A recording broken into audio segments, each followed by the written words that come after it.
Blue lights flashed through my kitchen window, right on my own lawn. A man in a uniform who wasn't a cop sat in a black SUV, staring coldly as if he owned the street. Who was he really, and why was he here?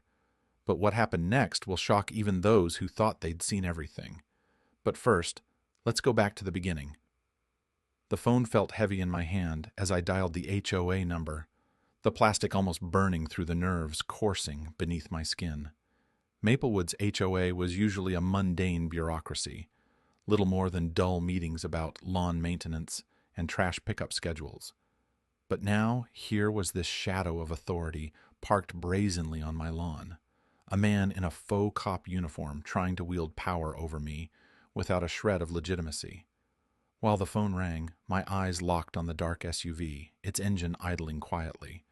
The blue lights blinked softly, mocking me, flashing their silent warning. It wasn't just trespassing, it was a challenge, an unspoken threat to my sense of order, to my ownership of my own home.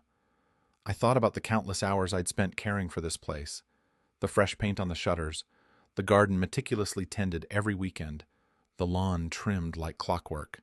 And now some self-appointed enforcer was trying to intimidate me with a badge that, frankly, looked fake. The HOA secretary finally answered, voice clipped and distracted. "Maplewood HOA office, how can I help you?" I took a breath, trying to keep my voice steady. "Hi, this is Jason Miller at 421 Elm Street. There's a man here in what looks like a police uniform claiming to be an HOA enforcement officer, and he's parked on my lawn. Who authorized this?" A pause on the other end, then a low sigh. "Sir, there is no HOA enforcement unit. We don't have any officers. That sounds like a misunderstanding." "Misunderstanding?" I spat out, glancing out the window again. The man was still sitting there, expression unreadable, eyes fixed on something beyond my house. "I want you to send someone here now. This guy's trespassing and impersonating law enforcement." Another pause. "I'll notify the board, but—" Before she could finish, I heard a click. The line went dead. My blood boiled. That wasn't just negligence. It was a cover-up, or worse, complicity. How could they be so indifferent? Had the HOA sold out? Was this some kind of intimidation tactic to scare residents like me into submission? I grabbed my phone and snapped a picture of the man's badge and the SUV's license plate, hands shaking. My mind raced. Should I call the real police? But what if they thought I was overreacting? What if this guy really was some kind of vigilante hired by the HOA? My trust shattered in an instant. I stepped outside again, this time with a purposeful glare, my voice sharper. "Sir, I'm warning you. Get off my property or I'm calling the police." He didn't flinch. Instead, he rolled down the window just enough to speak. "I'm doing what's best for this neighborhood. You wouldn't understand. What's best for the neighborhood is respecting private property and laws," I shot back, my anger bubbling to the surface. "Who are you really?" He said nothing, just stared for a long moment, then slowly closed the window. The silence that followed was worse than any confrontation. I could feel the weight of eyes from neighboring houses, people stepping out on their porches, whispering, unsure. I wasn't just angry anymore. I was furious and deeply unsettled. As I turned back toward my front door, my mind churned with questions. Was this the start of something bigger? Had the HOA quietly empowered this man to enforce their will without oversight?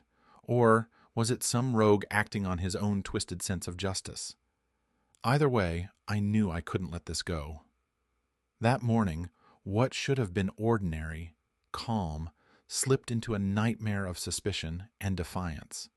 And I was standing right in the middle of it, staring down a fake cop on my lawn. The moment I pulled up to the HOA headquarters, a cold weight settled in my chest. The building was small and unassuming, its beige stucco facade partially hidden behind a cluster of oaks, the kind of place you'd overlook if you weren't looking closely. But today, it felt like the epicenter of something deeply wrong.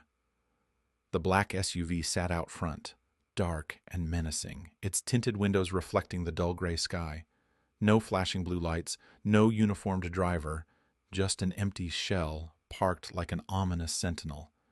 Inside, the air was thick with a tension that matched my own.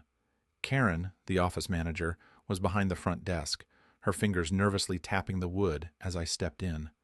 Her eyes were wide, a mix of guilt and fear flickering across her face as I asked bluntly about the HOA cop. "We don't have any enforcement officers," she said, voice unsteady, almost breaking. "Someone's been impersonating security. It's been happening for a few days now. We thought it was just a prank at first." Her words hit me like a slap. A prank? This wasn't some harmless joke. It was a deliberate assault on trust, a deliberate weaponization of fear to fracture the community. My anger flared, hot and immediate. Someone was exploiting the good faith of neighbors, turning our quiet streets into a zone of suspicion and dread. "But people are scared, Karen," I said, trying to keep my voice even, though it cracked with frustration. "Neighbors are posting everywhere about strange vehicles, fake badges, people not feeling safe in their own homes. This goes beyond a prank. This is tearing us apart." She nodded, swallowing hard. "I know, Jason. We're trying to get to the bottom of it. We've contacted the police, filed reports, but so far, no leads." Her admission stung. The HOA was supposed to be our shield, a body that looked out for everyone's best interests. Instead, it felt powerless, complicit even, in letting this menace grow unchecked. I pulled out my phone again, scrolling through the community Facebook group. Dozens of posts flooded my screen. Photos of the black SUV parked in different yards, videos of the man in uniform standing silently, and comments ranging from outright fear to wild speculation. Some neighbors defended the supposed officer, convinced he was sanctioned by the HOA. Others begged for answers, their words trembling with uncertainty. As I digested the chaos online, the sound of a truck pulling into the parking lot caught my attention. I stepped outside just as a tow truck rumbled to a stop beside the SUV. The driver, a burly man named Mike I'd met at a neighborhood block party once, climbed down and greeted me with a tired but resolute look. "Called out here by the HOA board," Mike said, his voice gravelly but firm. "They want this thing gone. No questions asked." Relief flooded me in waves. Finally, a sign that someone was taking this seriously, that the community wasn't entirely abandoned in the storm of deception. The SUV's doors locked tight, the vehicle like a silent beast waiting to be dragged away, its threat contained for now. But beneath that relief was a bitter undercurrent. The fact that it had taken this long for any action, the days the fake cop had had free rein over our streets, sowing mistrust and fear, it was a wound that wouldn't heal overnight. Still, as the tow truck's winch began to hum and the black SUV lurched off the lawn, I felt a fragile thread of hope. Maybe this was the turning point.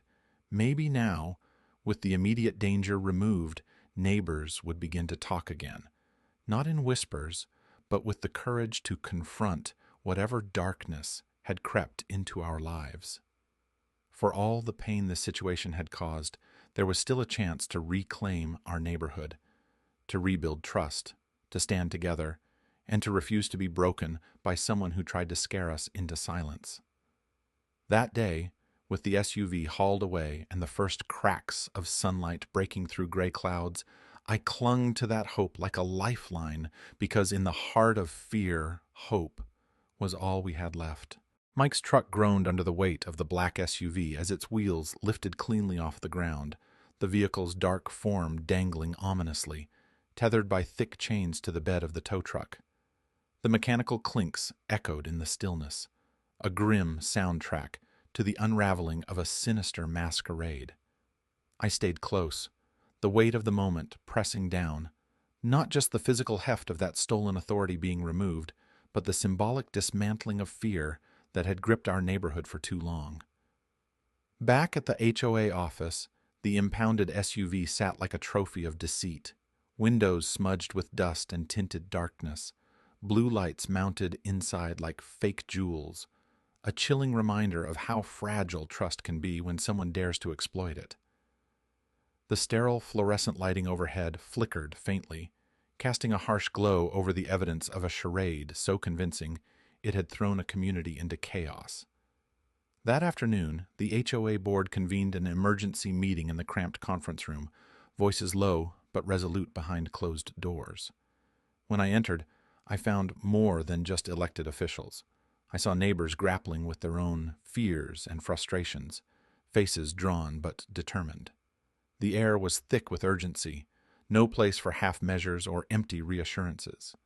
The chairman spoke first, his voice steady but carrying the weight of responsibility. "We will implement immediate measures to strengthen security protocols," he declared, including verifying credentials for any personnel claiming enforcement authority within our community. The promise wasn't vague or bureaucratic. It was deliberate, a commitment hammered out through shared anxiety and resolve. More importantly, they pledged transparent communication moving forward, acknowledging the mistrust that had festered and vowing to rebuild it brick by brick through honest dialogue. No more secrets, no more blindsiding the residents who deserved to feel safe in their own homes. In the weeks that followed, an unexpected transformation began to take shape across Maplewood. The shadow cast by the impostor's deception gave way to a dawning sense of community solidarity.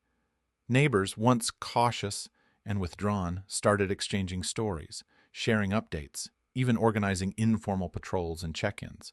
Front porches became gathering spots again, places where laughter mingled with the earnest exchange of concerns. Word came down that the impostor was caught, no masked villain with grand schemes, but a disgruntled former HOA employee who, consumed by bitterness and personal vendettas, had exploited his fleeting knowledge of the community to intimidate and manipulate. His arrest brought a bittersweet closure. The wounds inflicted were real, but justice had been served.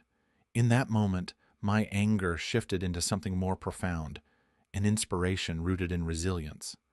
I realized that standing up against injustice, even when the odds feel insurmountable, is a force that can reshape entire communities. Our neighborhood, flawed and imperfect, had refused to be broken by fear. We had chosen courage and connection over silence and suspicion. And my lawn, once the unexpected stage for a charade of false authority, stood as a quiet testament to that victory. Mowed neat and unmarred, it became a symbol not just of personal property or boundaries, but of collective strength. No fake cop, no shadow of intimidation could ever threaten the heart of Maplewood again. That day, justice was restored, not simply through the removal of a fraudulent badge and a stolen vehicle, but through the unwavering spirit of a community refusing to be cowed. In the echoes of that triumph, there was a profound lesson. Trust can be shattered, but it can also be rebuilt, stronger, deeper, and more resilient than before.